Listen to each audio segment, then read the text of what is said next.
सोहळा नावडे मनाला, लागला टकळा पंढरीचा, जावे पंढरीसी आवडे मनासी, कधी एकादशी आषाढीये, तुका म्हणे ऐसी आर्त ज्याचे मनी, त्याची चक्रपाणी वाट पाहे. नमस्कार मंडळी, मी श्रुतिका पुजारी आणि तुम्ही बघत आहात the answer truck which is sponsored by Pramila Infosoft and Pramila constructions and the venue is sponsored by pure vegetarian Arambh hotel, Sadar Bazaar, Satara. Ramakrishna Hari माऊली असं म्हटल्याबरोबर आपल्याला आठवतो तो म्हणजे देव पांडुरंग, त्याच्या दर्शनासाठी चाललेले लाखो वारकरी आणि आषाढी एकादशीची वारी. तर याच विषयावर चर्चा करायला आज आपल्या सोबत आहेत ज्ञानेश्वरी आणि इतिहास अभ्यासक हरिभक्तपरायण आझाद महाराज गुजर. रामकृष्ण हरी महाराज. रामकृष्ण. महाराज स्वतः एक उत्तम कीर्तनकार असून गेली 25 वर्ष ते या कीर्तन सेवेमध्ये आहेत. त्यांना आतापर्यंत बरेच पुरस्कार मिळालेले आहेत, जसे समाज गौरव पुरस्कार, शीघ्र कवी पुरस्कार, संत तुकाराम समाजभूषण पुरस्कार, जावली भूषण पुरस्कार, कीर्तन भूषण पुरस्कार, शिवगंध पुरस्कार, साहित्य ज्ञानदर्पण पुरस्कार. त्याचबरोबर त्यांनी सिद्धांत रूपक ज्ञानेश्वरी, देवाघरची फुले, पिठलं ते बासुंदी, स्वरूपावली, पंढरीची वारी, धर्मवीर छत्रपती संभाजी महाराजांचे शेवटचे युद्ध अशा विषयांवरती त्यांनी लेखन देखील केलेले आहे. वेगवेगळ्या टेलिव्हिजन चॅनल्सच्या माध्यमातून त्यांचे कीर्तन घराघरांमध्ये पोहोचलेले आहे आणि ज्ञानांजन या संगीत विद्यालयाचे ते संस्थापक देखील आहेत. असं एक उत्तम असं व्यक्तिमत्व आज आपल्याला चर्चेसाठी लाभलेलं आहे. तर सर्वप्रथम महाराज तुमचं खूप खूप स्वागत आपल्या या कार्यक्रमामध्ये. महाराज, आपण आज चर्चा करणार आहोत ती म्हणजे आषाढी एकादशी या विषयावरती. तर आपण चर्चेला सुरुवात करूया. नक्की. आषाढी एकादशी येते असं म्हटल्यानंतर सगळ्यांना ओढ लागते ती म्हणजे पंढरपुराची आणि तिथे असलेल्या विठोबाची. विठोबाचं दर्शन घेताना प्रत्येकाला विठोबा वेगळा भासू शकतो. म्हणजे कुणाला आईची माया करणारा वाटेल, कुणाला वडिलांची खंबीर साथ देणारा वाटेल, कुणाला मित्र सखा असं वाटू शकतो. तर मला सर्वात आधी विचारायचंय, तुमच्यासाठी विठोबा म्हणजे नेमकं काय? अत्यंत सुंदर असा प्रश्न आहे. खर तर भेटी लागी जीवा लागलीसे आस, पाहे रात्रंदिवस वाट तुझी, या तुकोबांच्या अभंगाप्रमाणे आता चालू असलेल्या पंढरीच्या वारीच्या सोहळ्यामध्ये प्रत्येक वारकऱ्याला पांडुरंगाच्या भेटीची आस लागलेली आणि खऱ्या अर्थानं पांडुरंगाच्या भेटीची आस लागलेला वारकरी हा ज्यावेळी आळंदीतून पंढरपूरच्या दिशेने पायी वारीसाठी निघतो त्यावेळी त्याचं पडलेलं प्रत्येक पाऊल म्हणजे विठोबाच्या दर्शनासाठी केलेला एक यज्ञ आहे. याचं कारण असं आहे, आपण ही सकाळी उठल्यापासून संध्याकाळपर्यंत आपलं जे काही प्रापंचिक कर्म आहे ते कर्म करत असताना चालत असतो, पण त्या चालण्यामध्ये हरिनामाचा गंध नसतो, हरिनामाचा जप नसतो किंवा ईश्वराची स्तुती नसते. बरोबर. एक झोकून देणं नसतं. ते चालणं प्रपंचासाठी, संसारासाठी, त्याच्यामध्ये एक फल आपल्याला मिळणार आहे, त्या फलाच्या अपेक्षेसाठी. पण पंढरपूरला पायी जाणारा वारकरी एकदा आळंदीहून निघाला की 21 दिवस तो जी भक्ती करणार आहे त्या भक्तीलाच कर्माचा अधिष्ठान आहे. त्या 21 दिवसामध्ये त्याच्या माध्यमातून घडणारी जी भक्ती आहे ती भक्ती हेच त्याचं कर्म, ती भक्ती हाच त्याचा संसार आणि त्या भक्तीतून निर्माण होणारा निर्मेळ आनंद हेच त्याचं फल. बरोबर. आणि म्हणून त्याचा प्रत्येक पाऊल जे पडतं वारकऱ्याचं त्या प्रत्येक पावलाबरोबर गजर आहे. ज्ञानबा तुकारामचा गजर आहे, माऊलीचा गजर आहे आणि पांडुरंगाच्या अंतःकरणामध्ये ओढ आहे, म्हणून तो प्रत्येक पावलाचा यज्ञ आहे. बरोबर. तुम्ही जो प्रश्न विचारला की विठोबा म्हणजे माझ्यासाठी काय, मी अगदी 9व्या वर्षापासून भजन कीर्तन या क्षेत्राशी संबंधित आहे आणि खऱ्या अर्थानं विठोबा स्वतःसाठी काय याचं उत्तम उदाहरण संतांनी आपल्या अनेक अभंगामधून दाखवून दिलेले.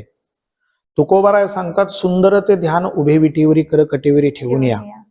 या अभंगाचा अर्थ ज्यावेळी मी स्वतःसाठी अभिप्रेत केला त्यावेळी माझ्या एक गोष्ट लक्षात आली की तुकोबांचं ध्यान सुंदर झालं आणि मग त्यांनी अभंग लिहिला.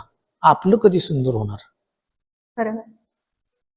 संतांचे अभंग जर तुम्ही पाहिले तर जगद्गुरु तुकोबाराय सांगतात, आठव नाठव गेले भावा भाव आणि झाला स्वयंमेव पांडुरंग. म्हणजे पांडुरंग, विठोबा, विठ्ठल ही जी अनुभूती आहे, ही अनुभूती स्वतःच्या शरीरामध्ये ज्यावेळेस त्यांना प्राप्त झाली आणि प्राप्त झाल्यानंतर विश्वाकार विश्वरूप अवस्थेला ते प्राप्त झाले आणि आध्यात्मिक साधनेमध्ये तत्वमसी महावाक्य म्हणजे ते तू आहेस, ब्रह्मच तू आहेस या अवस्थेला ते पोहोचले. म्हणजे पंढरीच्या वारीच्या माध्यमातून ज्या विठोबाच्या दर्शनाला आपण जातो तो विटेवर उभा असणारा विठोबा हे व्यवहाराच्या अर्थानं भक्तीचं प्रतीक आहे आणि स्वतःचा देह आणि त्या देहामध्ये असणारा श्वास, प्रकाश, नाद ही त्याची जी चैतन्याची रूप आहेत ही खरी विठोबाची असणारी विश्वाकार प्राप्त झालेली अनुभूती आहे. म्हणजे स्वतःसाठी विठोबा काय म्हणावं तर सूर्याच्या प्रकाशामध्येच सूर्याला आपल्याला पाहावं लागतं, त्याच्याकरता वेगळा प्रकाश नाही. तसं स्वतः विठोबा होऊनच विठोबाची ओळख करावी लागते. वा, किती छान पद्धतीने उत्तर दिलं तुम्ही. आणि तुम्ही जसं म्हणालात की सुंदर ते ध्यान उभे विटेवरी करकटावरी ठेवून या, म्हणजे ते सुंदर असं विटेवरचं रूप पाहण्यासाठी लाखो वारकरी पंढरपूरला जाऊन त्या विठोबाचं दर्शन घेण्यासाठी जातात आणि नेमकं आषाढी एकादशीच्या दिवशी तिथे जातात. बरोबर. तर मला असं विचारायचंय की आषाढी एकादशीच्या दिवशीच का जातात आणि त्या दिवसाचं काय असं वेगळं महत्व आहे? वारकरी संप्रदायामध्ये वारकऱ्यांसाठी भक्तीच्या अनुष्ठानासाठी 5 पर्व काळ आहेत आणि त्या 5 पर्व काळातला सर्वात महत्वाचा पर्व काळ आणि सौख्यकारी शुभदायी पर्व काळ कोणता आहे तर तो आषाढी एकादशी आहे. आषाढ महिन्यामध्ये येणारी जी ही एकादशी आहे या एकादशीचं व्रताचरण असं आहे की वारकरी आळंदीवरून पंढरपूरला निघाले आणि निघाल्यानंतर ते कोणाला घेऊन चाललेत तर ते माऊलींना घेऊन चाललेत. कोणासाठी घेऊन चाललेत? पांडुरंगाच्या भेटीसाठी घेऊन चाललेले आहेत. माऊली तिथं जाणार आणि पांडुरंगाची भेट घेणार, पांडुरंगाला आलिंगन देणार.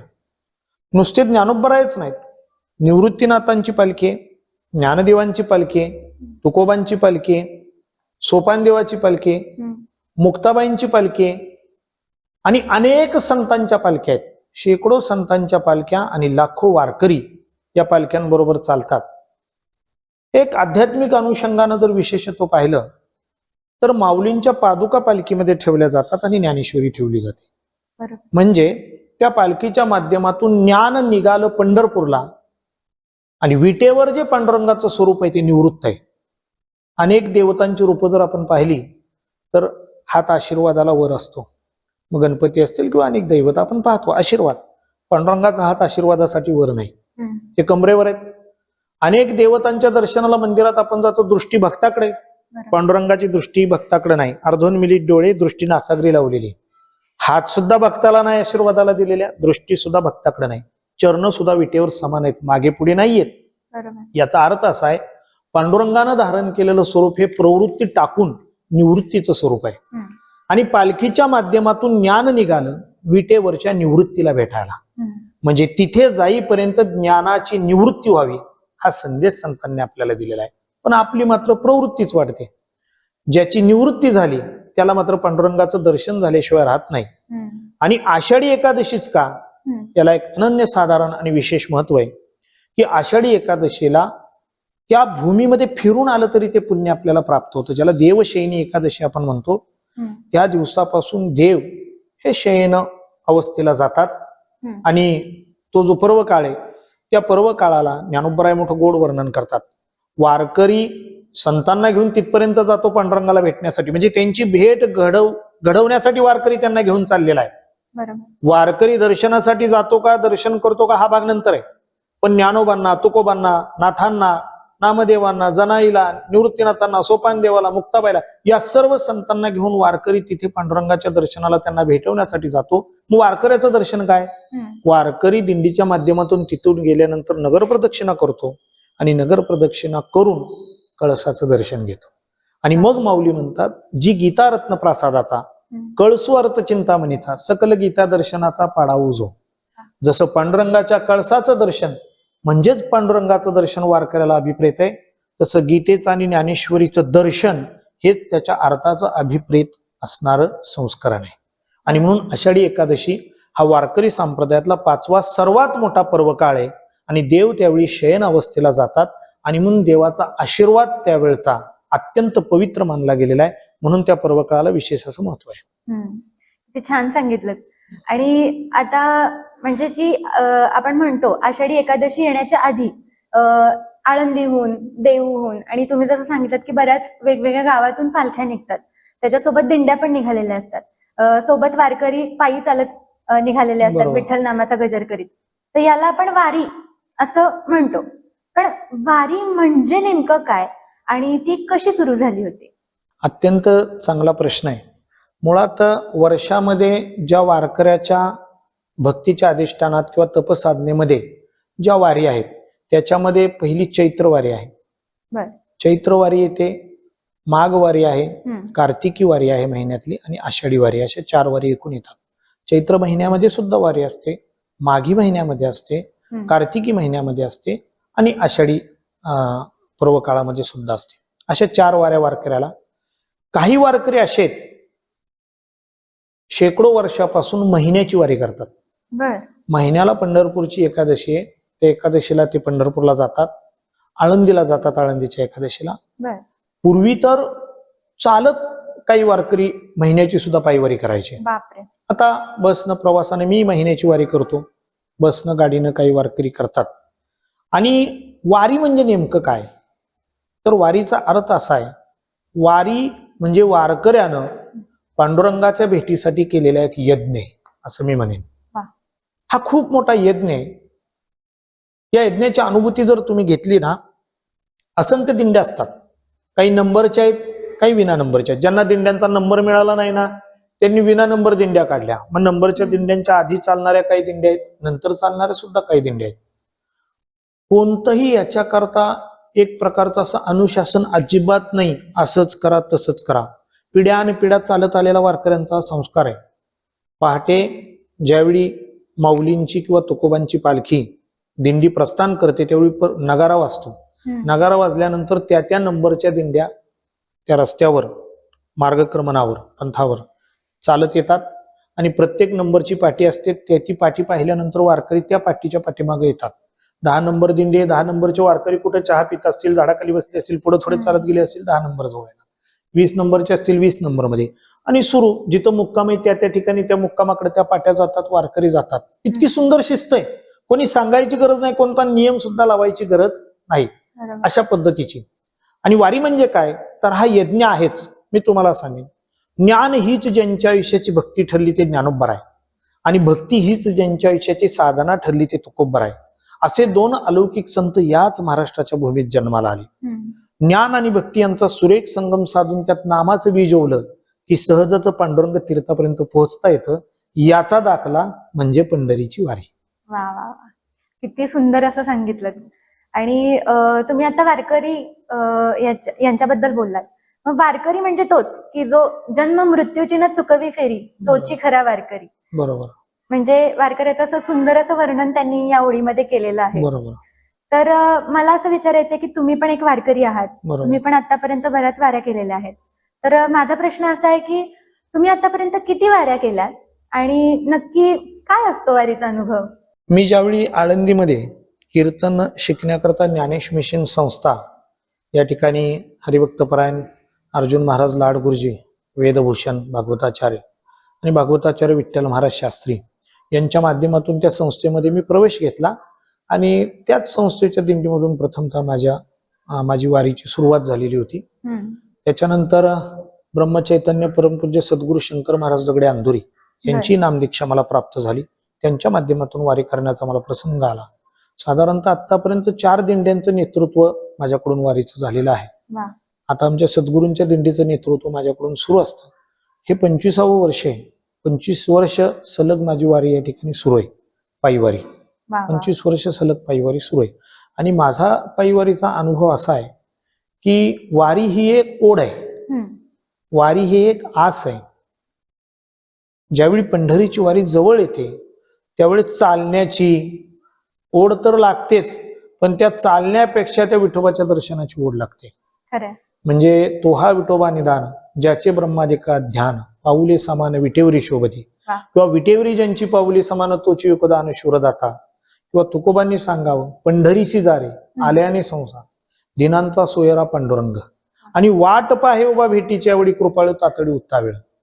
आपण जातो त्याला भेटायला आणि तो वाट पाहत असतो भक्ताची.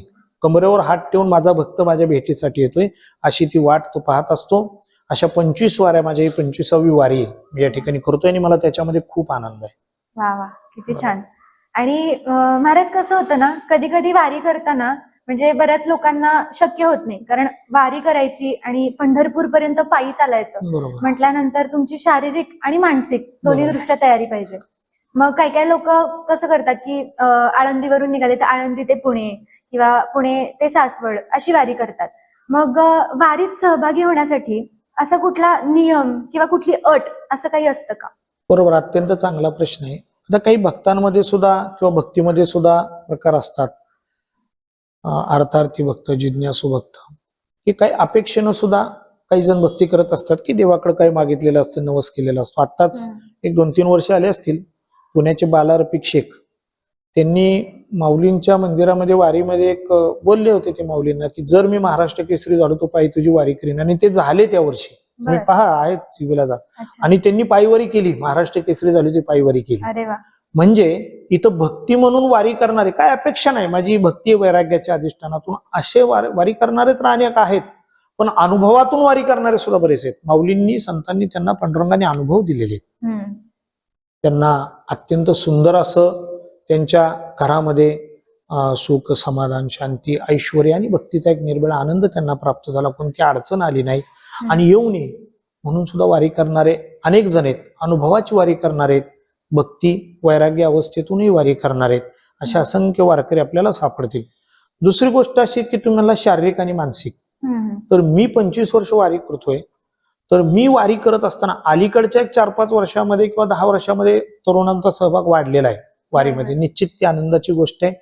अनेक तरुण आहेत, तरुणी आहेत किंवा अनेक संघटना असतात, संस्था असतात, त्या सुद्धा वारीमध्ये येतात. म्हणजे पूर्वी फक्त दिंडी नंबरची आणि फडकरी आणि जो वारी करतो महिन्याची तोच वारी करायचा, असे 20 वर्षापूर्वी 15 वर्षापूर्वीपर्यंत होतं. पण आता तसं राहिलेलं नाहीये. आता प्रत्येक जणाला वारी आवडीची वाटते आणि वारी करावी अशी वाटते. मग अनेक जण माळ असणारे सुद्धा असतात, वारकरी असणारे सुद्धा असतात, माळ नसणारे सुद्धा असतात, सगळे वारी करायला येतात. आणि विशेष तुकोबांच्या, माऊलींच्या आणि इतर संतांच्या दिंड्यामध्ये मिळून जो 10 लाखाच्या आसपास जो समाज पंढरपूरमध्ये जमतो, कधी जास्तही जमतो त्याच्यापेक्षा, याच्यामध्ये कमीत कमी 5 ते 6 लाख वारकरी 60-70 वर्षाच्या वरचे असतात. मी माझ्या समोर पाहिले 90-90, 95-95 वर्षाच्या वृद्ध स्त्रिया आणि वृद्ध माणसं, ज्येष्ठ माणसं वारी करतात, थकत नाहीत. आम्हाला कधी कधी मनाला क्षोभ येतो की अरे हे चालतायत आपल्यापेक्षा, कारण त्यांची कुणाची 50 वर्ष, कुणाची 40 वर्ष, कुणाची 60 वर्षापासून वारी चालू आहे. आम्ही चालत असं आमच्या समोरून जातात चालत, कारण तो वेग जो असतो ना, तो पांडुरंगाचा वेग त्यांना मिळालेला आहे, तो त्यांचा नाही. ते म्हणतात आम्ही चालत नाही, देवच आम्हाला चालवतो, आम्ही चालत नाही. माऊली म्हणजे 70, 80, 90, अगदी 100 वर्षे सुद्धा वारकरी. काही मुलं आपल्या आई वडिलांना खांद्यावर घेऊन वारी करणार आहेत, काही जण गाडा करतात आणि ढकलत त्यांना वारी करणारे त्या ठिकाणी आहेत. असे सुद्धा असंख्य, काही अपंग आहेत वारी करणारे. भरपूर वारकऱ्यांचे प्रकार आहेत या वारीमध्ये. माऊलींच्या तिथून निघतात, पंढरपूर पर्यंत ते जातात. आणि निश्चितपणे तुम्ही जर तो सोहळा, काही जण 1 दिवस चालायला येतात, काही 2 दिवस येतात, काही वयस्कर लोक असतात गाडीत बसतात, थोडं चालतात, असे असतात.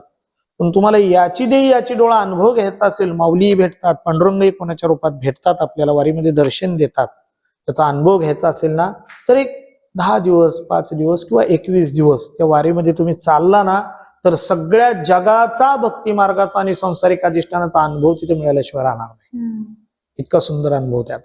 अगदी बरोबर आहे की तुम्ही जसं सांगितलं की फक्त भेटायची ओढ पाहिजे तुम्हाला, की तो पांडुरंग दर्शन देतोच देतो. अगदी बरोबर. आणि आपल्या वारीची जी ही परंपरा आहे ती बरेच वर्ष जुनी आहे, म्हणजे फार वर्षांपासून ही परंपरा चालू आहे. बरोबर. तर या वर्षांमध्ये बरेच बदल घडले. बरोबर. काळ पुढे आला आणि बरेच बदल घडले. मग त्यावेळी बरीचशी युद्ध झाली, महायुद्ध झाली, बरीचशी आक्रमणं झाली, त्या बरीचशी संकट आपल्यावरती आली. पण ही वारीची परंपरा आहे ना, तेव्हापासून सुरू आहे, ती अजूनही अविरत चालू आहे. मग महाराष्ट्रामध्ये आपल्या वारीची जी परंपरा आहे ती अविरत चालू राहण्यापाठी मग काय प्रयत्न असतील असं वाटतं तुम्हाला? मुळामध्ये मी तर असं म्हणेन की 12व्या शतकापासून वारी सुरू आहे, पण ती अनादिकालापासून सुरूच आहे. जगामध्ये आध्यात्मिक साधनेतून वारकरी दोन, एक सूर्य आणि एक चंद्र. सूर्यचंद्राची वारी अखंड सुरू आहे. आणि सूर्य म्हणजे उष्ण प्रवाह आणि चंद्र म्हणजे शीत प्रवाह. आपल्या शरीरामध्येच त्या नाड्या आहेत, इडा आणि पिंगळा म्हणून. ही जी आध्यात्मिक अनुभूती अवस्था आहे, ही अनुभूती येणारे सुद्धा असंख्य वारकरी वारीमध्ये आहेत. जशी शरीराच्या बाहेर वारी रोज सुरू आहे चालण्याची 21 दिवस, तशी शरीराच्या आत बाहेर जो श्वास आहे ती सुद्धा वारीची अनुभूती घेतात आणि ओंकाराचा जप करतात. तुम्ही असं म्हटलं की अनेक संकट आली, निश्चित संकट आली. आपला महाराष्ट्र गुलामगिरीत होता यावनांच्या, त्याच्यानंतर सुद्धा इंग्रजांच्या गुलामगिरीत होता, किंवा त्याच्याही अगोदर आर्थिक मागासले पण होतं, शैक्षणिक मागासले पण होतं, काही रूढी परंपरा विचित्र पद्धतीच्या होत्या. आणि हे सगळं चालू असताना संत तुकाराम महाराजांचे पुत्र नारायण बुवा यांनी वारीच्या संकल्पनेला इतका मोठा आविष्कार प्राप्त करून दिला. त्याच्या अगोदर महिन्याची वारी किंवा परंपरेनं वारी करणारे होते वारकरी, पण पूर्वीच्या काळामध्ये त्यांनी माऊलींच्या पादुका, तुकोबांच्या पादुका पालखीत घ्यायच्या, माऊलींच्या घ्यायच्या आणि एकत्र. कालांतरानं दोन वेगळ्या झाल्या, तुकोबांची आणि माऊलींची समाज वाढल्यानंतर. आणि त्याच्यामध्ये एक मी असं सांगेन, सातारा जिल्ह्याची ही एक क्रांती आहे की सातारा जिल्ह्यातील आरफळगावचे संत आहेत परमपूज्य हैबत बाबा आरफळकर म्हणून. तर पूजनीय हैबत बाबा हे अधिकार पदावर होते. आणि अधिकार पदावर ज्यावेळी त्यांची सेवानिवृत्ती झाली, येताना त्यांना चोरांनी पकडलं होतं, बांधलं होतं. आणि त्यावेळी त्यांना पांडुरंगाने माऊलींनी जो दृष्टांत दिला, त्या दृष्टांतातून त्यांनी वारीच्या संकल्पनेत आणखी बदल केले स्वतः. आणि मग आजही तुम्ही पंढरपूरच्या वारीची जर सुरुवात पाहिली तर त्याच्या अगोदर पालखी सोहळ्याचे मालक म्हणजे पूजनीय हैबत बाबा, हे सातारा जिल्ह्यातले आरफळचे हे मालक आहेत पालखी सोहळ्याचे. त्यांच्या वंशजांकडे तो मालकी हक्क आहे, त्यांना मालक म्हटलं जातं, त्यांना तो अधिकार आहे. म्हणजे नारायण बाबांसाठी आणि त्याच्या आधीपासून सुरू असलेली, म्हणजे ज्ञानोबा ज्यावेळेस वारीला जायचे त्यावेळी ज्ञानोबांचे विसावे थे, जिथं जिथं माऊलींनी विसाव्याला बाबा चटणी भाकरी खाल्ली, कुणाचा प्रसाद घेतला, ते विसावेत. प्रत्येक ठिकाणी विसावा असतो. आणि अशा पद्धतीने ही वारीची परंपरा अखंड सुरू आहे. संकट आली, आक्रमण झाली, छत्रपती शिवरायांनी, छत्रपती संभाजीराजांनी, नंतर पेशवेकालीन अधिष्ठानामध्ये आपण जर पाहिलं तर त्या वेळेच्या राज्यकर्त्यांनी वारीला निश्चितपणे राजाश्रय दिलेला आहे. आणि त्याच्यामुळं वारीला कोणतंही संकट न येता आजही अव्याहतपणे ही वारी सुरू आहे. बरोबर. आणि या वारीने आपल्या महाराष्ट्राला काय दिलं असं तुम्हाला वाटतं? मी असं म्हणेन की या वारीनं महाराष्ट्राला काय दिलं, तर वारीनं या महाराष्ट्राला देवाच्या आणि भक्ताच्या भेटीचा एक सुंदर असा संगम प्राप्त करून दिला. की देवाच्या भेटीची ओढ किती असावी. होय होय वारकरी पाहे पाहे रे पंढरी, संतांनी सांगितलं. तुम्हाला पंढरी पाहायची, पांडुरंग पाहायचा आहे ना, असं पाहण्यापेक्षा वारकरी होऊनच पहा, त्यावेळेस त्यातली गंमत कळेल. तोपर्यंत ती गंमत तुम्हाला कळणार नाही. तोपर्यंत त्याच्यातलं एक माधुर्य, त्याच्यातली एक आतुरता, त्याच्यातला एक गोडवा, त्याच्यातला एक अविटपणा तुम्हाला प्राप्त होणार नाही. संत ज्ञानोबराय सांगतात, तरी कीर्तनाचे नि नटनाचे नाशिले व्यवसाय प्रायचित्ताचे, जे नामची नाही पापाचे ऐसे केले. यमदमा अवकळ आणली, तिरते ठायावरून उठविली, यमलोकीची खुंटली राहटी आगवे. यम म्हणे काय यमावे, दम म्हणे कवनाते दमावे, तिरते म्हणती काय खावे, दोष ओखदास नाही. ऐसेनी माझे नाम घोषे, नाहीशी केली विश्वाची दुःखे, अवघे जगची महासुखे दुमदुमीत भरले. काही एकादेनी वैकुंठची जावे, ते तिही वैकुंठची केले आगवे. ऐसे नाम घोष गौरवे धवळले विश्व, ते पहाटे विन पहावित, अमृते विन जीववित, आणि योगे विन दावित कैवल्य डोळा. ज्ञानोबराय म्हणजे काय, तुकोबराय म्हणजे काय, नाथराय म्हणजे काय, नामदेवराय म्हणजे काय, ह्या संतांची मनोभूमिका नेमकी काय, तर ज्ञानोबराय सांगतात की कीर्तनाच्या माध्यमातून, भजनाच्या माध्यमातून, वारीच्या माध्यमातून, वारकऱ्याच्या माध्यमातून काय केलं संतांनी. ऐसेनी माझे नाम घोषे, नाही शिकरित विश्वाची दुःखे, अवघे जगाची महासुख दुमदुमीत भरली. या वारीमध्ये वारकरी जे हरिनाम घेतो, जो गजर करतो, त्या नामात इतकी ताकद आहे की सगळ्या जगाचं दुःख ते नाम नाहीस करतं आणि महासुखाचा जय जयकार करतं. आणि याच्या पलीकडे जाऊन सांगतात ज्ञानोबराय, काही एकादिनी वैकुंठची जावे, वैकुंठा जावया तपाचे साय असे का भंग आहे. तू वैकुंठाला जायचंय तर तप करावं लागतं. पण ज्ञानोबराय म्हणले काही एखादीने वैकुंठेचे जावे, ते तिही वैकुंठचे केले आगावे. ऐसे नामघोष गौरव ढवळेले विश्व. म्हणजे कोणी एखादा तपानं वैकुंठाला जातो, पण माझ्या संतांनी हरिनामाच्या माध्यमातून, कीर्तनाच्या माध्यमातून, भजनाच्या माध्यमातून, पंढरीच्या वारीच्या माध्यमातून जगालाच वैकुंठ करून टाकलं. वा. आणि मग संत का श्रेष्ठ आहेत, ज्ञानोबा का श्रेष्ठ आहेत, तुकोबा का श्रेष्ठ आहेत? तर संतांनी काय केलं, ते पहाटे विन पाहावित, अमृते विन जीववित, योगे विन दावित कैवल्य डोळा. पहा, योगाशिवाय मोक्ष नाही, पण योगाशिवाय डोळ्यांसमोर मोक्ष उभे करणारे संत आहेत. बरोबर. अमृताशिवाय अमरत्व प्राप्त होत नाही, जन्म मृत्यू चुकत नाही, पण अमृताशिवाय तुम्ही आम्ही अनंत आहोत, आपल्यात अनंत तत्व आहे, मृत्यू नाही, याची ओळख संत करून देतात. वा. आणि पहाटेशिवाय प्रकाश नाही, पण पहाटेशिवाय आत्मज्ञानाचा प्रकाश दाखवून देणारे संत असतात. संत असतात. तुम्ही आता संतांबद्दल सांगितलं. खरं तर आपली ही वारीची जी परंपरा आहे ती टिकून राहण्यासाठी संत मंडळींनी फार मोठा पुढाकार घेतला होता. त्यांनी गावोगावी जाऊन लोकांना शिकवण दिलेली आहे, समाज प्रबोधन केलेलं आहे. आणि आता म्हणजे पूर्वी संतांनी दिलेली शिकवण आणि त्याच्यानंतर आपला आत्ताचा बदलत गेलेला काळ, यामध्ये काही फरक जाणवतो तुम्हाला? वारीचं जर माध्यम आपण पाहिलं तर निश्चित फरक नाही. याचं कारण असं आहे, संतांचा एक पुरावा आहे, यावे यावे लहान थोर, याती भलती नारी नर, आणि करवा विचार न लगे चिंता कोणाची. वारकरी संप्रदाय सांगतो लहान थोर सर्वांनी, किंवा सकळासी येते आहे अधिकार, कलियुग उद्धार हरीच्या नामे. या कलियुगामध्ये हरीच्या नामातून उद्धार आहे आणि सगळ्यांना नाम घेण्याचा अधिकार आहे. बरोबर. दुसरी गोष्ट मी या ठिकाणी सांगेन, पंढरीच्या लोकांना हे अभिमान पाया पडे जने एकमेका. मी माझं उदाहरण सांगतो, 90 वर्षाची 80 वर्षाची लोक माझ्या पाया पडतात, आम्ही त्यांच्या पडतो. लहान बाळाच्या सुद्धा आम्ही पाया पडतो, ते आमच्या पडतात. याचा अर्थ काय, पंढरीच्या लोकांना हे अभिमान आहे, किंवा सकाळच येते आहे अधिकार, किंवा यावे यावे लहान थोर. लहान थोर हा भेदच नाही इथे, सगळेजण. आणि तुम्ही वारीमध्ये जर पाहिलं ना, तर वारीत चालताना जर गर्दी होते प्रचंड, आणि मग प्रत्येकाच्या मुखात माऊली माऊली माऊली माऊली, म्हणजे एकामेकाला फक्त माऊली म्हणूनच हे हाक मारतात. बरोबर. आणि का माऊली श्रेष्ठ आहेत, का ज्ञानोबा श्रेष्ठ आहेत, याचं एक तुम्हाला मी उत्तम उदाहरण या ठिकाणी त्या निमित्तानं सांगतो 2 मिनिटांमध्ये. पहा की ज्ञानोबांनी ज्ञानेश्वरी लिहिली, त्याच्यानंतर पसायदान म्हणजे ती प्रार्थना आहे. त्यांनी प्रसाद मागितला, पसाय म्हणजे प्रसाद, आणि प्रसाद मागत असताना ज्ञानोबरायांनी कोणासाठी प्रसाद मागितला? प्रार्थना करून. ज्या सज्जनांनी ज्ञानोबांना आणि संतांना खांद्यावर उचलून घेतलं, त्यांची ज्ञानेश्वरी श्रवण केली अंतःकरणापासून, आणि त्यांचं संतत्व गुरुत्व मान्य केलं, त्या सज्जनांसाठी पहिला प्रसाद नाहीत मागत माऊली. तर ज्या दुर्जनांनी ज्ञानोबांच्या आईवडिलांना देहांत प्रायचित्त घ्यायला लावलं, ज्या दुर्जनांनी ज्ञानोबांना आणि भावंडांना पैठणपर्यंत चालत जायला भाग पाडलं शुद्धीपत्रासाठी, ज्या दुर्जनांनी भिक्षा सुद्धा आळंदीमध्ये या भावंडांना वाढली नाही, त्या दुर्जनांसाठी दृष्टांसाठी पहिला प्रसाद मागणारे ज्ञानोबा आहेत, म्हणून त्यांना माऊली म्हणतात. आता विश्वात्मके देवे येणे वाग्यज्ञ तोषावे, तोषोनी मज द्यावे पसायदाने. मला आनंदानं द्या, मी आता जे मागणार आहे ते आनंदानं द्या, कारण देव सुद्धा विचार केला असं वाटलं त्यांना. आणि विश्वात्मक देवाकडे मागतात. काय मागितलं? जे खलांची व्यंकटी सांडो, तया सत्कर्मी रती वाढून भूता परस्पर जडो मैत्र जीवांचे, जे खलांची व्यंकटी सांडो. या सृष्टीवर जे खल आहेत, दृष्ट आहेत, दुर्जन आहेत, त्यांची व्यंकटी म्हणजे मनाचा वाकडेपणा सांडो, बाजूला हो. म्हणजे त्यांच्या ठिकाणचं खलत्व दृष्टत्व संपू द्यात. त्याच्या ठिकाणचं दृष्टत्व गेलं की राहिलेला मनुष्य मला स्वीकारार आहे, त्याला मी स्वीकारणार. आता इथं मुद्दा असा आहे, भगवद्गीतेचं रूपांतर आणि टीका प्रतिबिंब म्हणजेच ज्ञानेश्वरी. मग त्याच भगवद्गीतेचा प्रवक्ता भगवान गोपाल कृष्ण अर्जुनाला सांगतो गीता सांगताना, यदा यदा हि धर्मस्य ग्लानिर्भवतो भारत अभ्युत्थानम धर्मस्य तादात्म्यं सृजाम्यहम्. की अर्जुना, पार्था, जेव्हा जेव्हा धर्म संकटातील, धर्माला मरगळील, ग्लानी येईल, तेव्हा मी अवतार घेईन आणि पहिलं काय करेन तर दृष्टांना ठार करेन.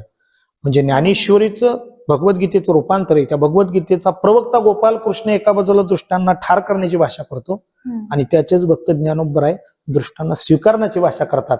म्हणून वारीमध्ये माऊली माऊली, म्हणून ज्ञानोबांना आईचा दर्जा दिला सगळ्या वारकऱ्यांनी, म्हणून ती माऊली आहे. आणि म्हणून त्या माऊलीच्या ठिकाणी कोणी लहान नाही, कोणी मोठा नाही, कोणता भेद नाही.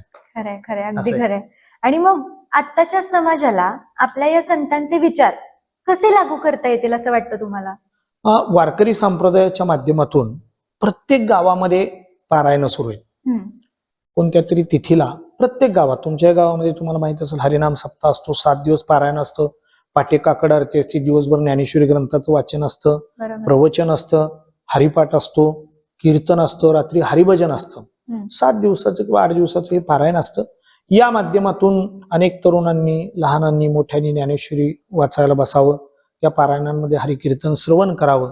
आणि ही प्रत्येक गावामध्ये पद्धत आहे. त्यामुळं निश्चितपणे ज्ञानेश्वरी तुकारामांचा गाथा हा जगाच्या विकासाकरता आहे, प्रबोधनाकरता आहे आणि निश्चितपणे त्याचा उपयोग येणाऱ्या काळात सर्वांनी करून घ्यावा असं मला वाटतं त्या माध्यमातून. बरोबर. आता आपण जसं बोललो की आत्ताची जी आपली परंपरा आहे ती संत मंडळींमुळे टिकलेली आहे. बरोबर. त्यांनी गावोगावी जाऊन शिकवण दिलेली आहे लोकांना, बरोबर. समाज प्रबोधन केलेलं आहे. तुम्ही एक कीर्तनकार आहात. तुम्ही पण एक प्रकारचं समाज प्रबोधनच करीत आहात तुमच्या कीर्तनाच्या माध्यमातून. कसं वागावं, कसं वागू नये याचं तुम्ही एक शिकवण लोकांना देत असता तुमच्या बरोबर. कीर्तनाच्या माध्यमातून. तर मला असं विचारायचंय की कीर्तन करत असताना तुमच्या मनात कुठली भावना असते आणि म्हणजे तुम्ही काय विचार करता कीर्तन करत असताना? अत्यंत चांगला प्रश्न आहे. मुळामध्ये अलीकडच्या काळामध्ये काही मतप्रवाह सुरू झालेले आहेत की कीर्तनकारांनी मानधन घ्यावं का न घ्यावं. बरं. तर प्रवास असतो, लांबचा प्रवास असतो आणि एक त्याच्यामध्ये धोका सुद्धा आहे. रोज प्रवास करायचा आहे 400-500 किलोमीटर लांब खरंय. आणि त्याच्यामुळे मानधन हे घ्यावंच लागतं. किती घ्यावं, किती द्यावं हा ज्याचा त्याचा प्रश्न आहे. त्याच्यामध्ये मला पडायचं नाही. बरोबर. पण मुळामध्ये कीर्तन हे आत्मोद्धाराचं साधन आहे. आपलाही उद्धार आणि जनाचाही उद्धार. आत्मोद्धार म्हणजे काय? आत्मोद्धार म्हणजे स्वतःची ओळख. बरं. उद्धार म्हणजे स्वतःची ओळख. स्वतः स्वतःला ओळखलं बस, बाकी कोणती गरज नाही. आणि हे करत असताना मला असं वाटतं की शरीराच्या माध्यमातून जी कीर्तनाची अनुभूती आहे ती हरिनामाच्या संगतीनं घडवणारे संत आहेत. आम्ही गावोगावी जातो आणि कीर्तन करतो. नुसती कीर्तनं झाली नाहीत संतांच्या माध्यमातून, नुसती प्रवचनं झाली नाहीत, नुसती वारी झाली नाही, नुसतं भजन झालं नाही. संतांनी असंख्य मोठा अभ्यासासाठी, साधनेसाठी, भक्तीसाठी एक साधन सामुग्रीचा साठा दिलेला आहे. म्हणजे ज्ञानोबरायांनी ग्रंथ लिहिलेले आहेत, अमृतानुभव लिहिलेला आहे, ज्ञानेश्वरी लिहिलेला आहे, बरोबर. हरिपाठ लिहिलेला आहे, प्रार्थना पसायदान आहे, तुकोबांच्या गाथ्यामध्ये हजारो अभंग आहेत, नामदेवांचा गाथा आहे, अनेक संतांनी अगदी चोखोबांचे सुद्धा अभंग आहेत, सावतोबांचे अभंग आहेत, नामदेवाचे अभंग आहेत, सेना महाराजांचे अभंग आहेत. इतकी अभंग संपदा आहेत, ओव्यांची संपदा आहे. आणि ही सगळी संपदा पाहता मला असं वाटतं ज्ञानोबा तुकोबांच्या आणि सर्व संतांच्या बाबतीत की the great philosopher in the world Sant Dnyaneshwar and the great philosophy in the world Dnyaneshwari. म्हणजे जगात पाश्चात्यांनी जिचं महत्व मान्य केलं, जिचं श्रेष्ठत्व मान्य केलेलं आहे, पाश्चात्य संशोधक ज्ञानेश्वरीचा अभ्यास करण्याकरता येतात. आणि मग आपण तर किती भाग्यवान आहे की आपल्या गावोगावी ज्ञानेश्वरीची पारायणं चालतात. प्रत्येक वर्षी पंढरीची वारी येते, महिन्याची एकादशी सुद्धा वारी करणार आहेत. आणि तुम्ही आता सांगितलं की कीर्तन, पारायण, भजन म्हणजे ही आपली संस्कृती आहे. बरोबर. आपली ही परंपरा आहे, पूर्वीपासून चालत आलेली आहे. जुन्या लोकांनी तो ठेवा आपल्याकडे दिलेला आहे, आपण तो पुढे चालवणार आहोत. जसं तुम्ही कीर्तन तुमच्या गुरूंकडून शिकला असाल, तुम्ही आता पुढे जाऊन तुमच्या पुढच्या पिढीला ते शिकवणार आहात. तर आत्ताची जी नवीन पिढी आहे, जी मोबाईलमध्ये गुरफटलेली आहे आपण असं म्हणू शकतो, तर ती पिढी आपल्या वारीचं किंवा आपल्या संस्कृतीचं कुठेतरी त्यांना विसर पडतोय असं तुम्हाला जाणवतं का? आता मला असं वाटतं की शेवटी वैज्ञानिक आधारावर जर तुम्ही आम्ही पाहिलं तर प्रगती हा सृष्टीचा नियम आहे, वाढ हा सृष्टीचा नियम आहे. आणि पूर्वीचा काळ आणि आताचा काळ याच्यामध्ये एक जनरेशन गॅप निश्चित आहे. विचारांमध्ये अंतर आहे, सिस्टीम मध्ये अंतर आहे, हे सगळं अंतर आहे. आणि मला असं वाटतं येणाऱ्या काळामध्ये जी तरुण पिढी ती संस्कृतीपासून बाजूला आहे का तर अजिबात नाही. मला तसं अजिबात वाटत नाही. याचं कारण सांगतो की आजची पिढी अभ्यासू आहे. पूर्वीच्या काळी अभ्यासाची साधनं कमी होती, अभ्यासाची साधनं कमी होती. आज तुम्ही पहिले मोबाईल आहे, नेटच्या माध्यमातून सोशल मीडिया ऍक्टिव्ह आहे. म्हणजे नेटवर असं कोणतंच ज्ञान नाही की जे आपल्याला आत्मज्ञान सोडून सगळं प्राप्त करू शकतो. बोर्ड दाबलं की जे पाहिजे ते आपल्याला मिळू शकतं. हे सगळं जे मुलांसमोर आता आलेलं आहे त्यामुळे जग जवळ येत चाललेलं आहे, ज्ञान जवळ येत चाललेलं आहे. आणि पूर्वीच्या काळी ही साधनं कमी होती, भाव जास्त होता. आता मी म्हणतो थोडा भाव कमी असेल पण अभ्यासिक वृत्ती प्रचंड वाढलेली आहे तरुणांमध्ये, तरुणींमध्ये. आणि तुम्ही पहा की एखादा वयस्कर माणूस असेल तर कंटाळा करेल मंदिरात जायचा, आज जरा पाय दुखतायत तिथनच पाया. पण तरुण तरुणी मी बरेच जे शाळेतले पाहतो की रोज तिथं कोणतं मंदिर असेल काय सुद्धा आज जातात, पाया पडतात. हो, मी पाहिलेले भरपूर. अनेक तरुण तरुणी त्यांच्या कपाळाला टिळा असतो. बरेच जण आता तुम्ही अगदी ऐतिहासिक भाषेत जर म्हणलं तर छत्रपती संभाजी महाराजांचा बलिदान मास तरुणी सुद्धा पाळतात, तरुण सुद्धा पाळतात, पायात चप्पल नसतात. किंवा पंढरीच्या वारीच्या माध्यमातून आता लोणंदला वारी आली ज्यावेळी, त्यावेळी असंख्य तरुण तरुणी प्रचंड दर्शनाला त्या ठिकाणी माऊलींचे आले होते. म्हणजे मुळामध्ये श्रद्धा, भाव आणि पिढी जात असणारी परंपरा अध्यात्माची आणि भक्तीची हा तर भाग आहेच, पण त्याच्यामध्ये ज्ञानेश्वरीमध्ये असणारं विज्ञान म्हणजे मी सांगतो गुरुत्वाकर्षण शक्तीचा सिद्धांत म्हणजे ज्ञानोबांचा आहे. त्याच्या पलीकडे जाऊन मी तुम्हाला सांगेन की माऊलींची आणि शुक्र शोणिताचा सांदा मिळता होय पाचाचा बांधा वायू तत्व दश्वता एकची झाली. ज्ञानोबांची ओवी म्हणजे टेस्ट ट्यूब बेबीचा सिद्धांत सुद्धा त्यात आहे. पुरस्कारापर्यंत गेले शास्त्रज्ञ टेस्ट ट्यूब बेबी म्हणजे आमिर खानची मुलगी ती सरोगसी नाही, टेस्ट ट्यूब बेबी म्हणतात. पण हा सिद्धांत ज्ञानोबांनी त्या ओवीच्या माध्यमातून सांगितलेला आहे. इतकं प्रचंड विज्ञान आहे ज्ञानेश्वरीमध्ये, प्रचंड विज्ञान ज्ञानेश्वरीमध्ये. आणि तो विज्ञानातला जो वास्तववाद आहे तो निश्चितपणे तरुणींनी किंवा येणाऱ्या तरुण पिढीने अभ्यासावा अशी माझी निश्चित धारणा आहे. असं. आणि मगाशी आपण चर्चा करताना तुम्ही असं म्हणालात की आता जरा तरुण पिढीचा सहभाग या आपल्या संस्कृतीमध्ये किंवा आपल्या वारकरी परंपरेमध्ये जास्त जाणवतो, म्हणजे पूर्वी जाणवत नव्हता. वयस्कर लोक जास्त प्रमाणामध्ये दिसतात. तर मग आता जी नवीन पिढी आपली जी येणार आहे किंवा आताची जी तरुण पिढी आहे तर त्यांनी आपली संस्कृती जपण्याचा प्रयत्न कशा प्रकारे करायला हवा असं तुम्हाला वाटतं? अत्यंत चांगला प्रश्न आहे हा. पूर्वीच्या काळी म्हणजे 25 वर्षापूर्वीपासून मी वारी करत असताना बऱ्याचदा असायचा महाराज आमची आई आता 80 वर्षाला 75 हिला वारीला घेऊन जा. मुलं सोडून जायचे, हे पैसे घ्या. आणि मग त्यांच्याकडे आम्हाला ध्यान द्यायला लागायचं ट्रक मधून उतरताना, बसवताना, गाडीत बसताना. आता तसं नाही. आता आजी येत असेल तर तिचा नातू येतो बरोबर. आजी म्हणते तू आला ते नाही मी येणारच आहे तुझ्यासाठी. म्हणजे प्रत्येक वयस्कर व्यक्ती बरोबर नातू तरी आहे किंवा नात तरी आहे वारीमध्ये. आज प्रत्येक दिंडीमध्ये जर 50 लोक वृद्ध किंवा 50च्या पुढचे असतील तर 25-30च्या आतले सुद्धा 30-40 आहेत तरुण वारीमध्ये. तुम्ही पहा आत्ताची अशी अवस्था आहे. आणि म्हणून मला असं वाटतं की तरुण पिढी निश्चितपणे याच्यामध्ये सहभागी आहे, आनंदानं सहभागी आहे. त्याच्यातून जे काही घेता येते ते घेण्याचा प्रयत्न करतात. माझा तरुण पिढीला या माध्यमातून सांगणं आहे की वारी करत असताना तुम्ही ज्ञानोबांची, ज्ञानेश्वरी, तुकोबांचा गाथा, नामदेवाचे, जनाईचे, मुक्ताईचे सगळे जे अभंग आहेत ते अभंग जर तुम्ही पाहिले तर त्या अभंगामध्ये प्रचंड विज्ञान आहे. त्या अभंग संपदेमध्ये त्याचा सुद्धा अभ्यास निश्चितपणे त्यांनी येणाऱ्या काळामध्ये करत राहावा अशी माझी त्यांना सूचना आहे. आज खरं तर चर्चा करून तुमच्याकडून भरपूर ज्ञान आम्हाला मिळालं किंवा बऱ्याच गोष्टींचा उलगडा तुमच्याकडून आता झाला. तर आता आपण शेवटाकडे आलो आहोत. तर शेवटी जाता जाता त्या पांडुरंगाच्या चरणी एखादा अभंग तुमच्या आवाजात आपण अर्पण करू शकलो तर खूप आनंद वाटेल आम्हाला. बरं ठीक आहे, आपण गाऊया अभंग एक. आता पंढरीची वारी सुरू आहे आणि वारीचा पर्व काळ या ठिकाणी चालू आहे. सगळेजण आनंदानं चालत, गात, नाचत, बागडत सगळे वारकरी त्याच्यामध्ये सहभागी झालेले आहेत. आणि अशा आशयाचा एक अभंग या ठिकाणी राग भूप भूपालीमध्ये आहे, मिश्र भूप. त्याच्यामध्ये एक अभंग आहे, त्याचं एक कडवं मी या ठिकाणी गाण्याचा प्रयत्न करतो.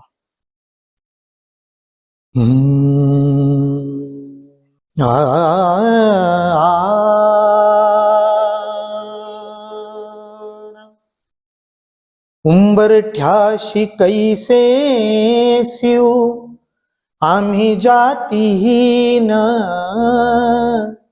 रूप तुझे कैसे पाहू त्यात आम्ही दीन. पायरीसी होऊ दंग गाऊनी अभंग, नाथा घरी नाचे माझा सखा पांडुरंग पांडुरंग. नाथा घरी नाचे माझा सखा पांडुरंग. आबीर गुलाल उधळीत रंग, आबीर गुलाल उधळीत रंग रंग रंग. आबीर गुलाल उधळीत रंग, नाथा घरी नाचे माझा सखा पांडुरंग. वाळवंटी गाऊ आम्ही वाळवंटी नाचू, चंद्रभागेच्या पाण्याने अंग अंग नाहू. विठ्ठलाचे नाम घेऊ, विठ्ठलाचे नाम घेऊ होऊन निसंग. नाथा घरी नाचे माझा सखा पांडुरंग. पांडुरंग नाथा घरी नाचे माझा सखा पांडुरंग. नाथा घरी नाचे माझा सखा पांडुरंग. आषाढी कार्तिकी भक्त जन येती पंढरीच्या वाळवंटी संत गोळा होती. चोखा म्हणे नाम घेता, चोखा म्हणे नाम घेता भक्त होती दंग. नाथा घरी नाचे माझा सखा पांडुरंग. आबीर गुलाल, आबीर गुलाल, आबीर गुलाल उधळीत रंग रंग रंग. आबीर गुलाल उधळीत रंग. नाथा घरी नाचे माझा सखा पांडुरंग. पांडुरंग नाथा घरी नाचे माझा सखा पांडुरंग. सखा पांडुरंग, सखा पांडुरंग. धन्यवाद. किती सुंदर असा अभंग गायलात. त्या पांडुरंगाला पण तुमची साथ ऐकू गेली असेल. आणि आज तुम्ही आपल्या या चर्चेमध्ये सहभागी होतात आणि सगळ्या प्रश्नांची उत्तरं तुम्ही आम्हाला दिलीत आणि तुमचं मार्गदर्शन आमच्यासारख्या नव्या पिढीला नेहमीच होत राहील आणि त्यातून आम्हाला बऱ्याच आम्ही शिकवण घेऊ तुमच्याकडून. तर आजच्या आपल्या चर्चेत तुम्ही सहभागी झाला त्याबद्दल खूप खूप धन्यवाद. तुम्हालाही मनापासून धन्यवाद. तुमच्या चॅनेलने ही मला एक संधी उपलब्ध करून दिली त्याबद्दल चॅनेलचे जे कोणी सर्व असतील आणि विशेषत्व तुम्ही अत्यंत गोड असं निवेदन या ठिकाणी केलं. तुम्हालाही खूप खूप धन्यवाद. रामकृष्ण. रामकृष्ण.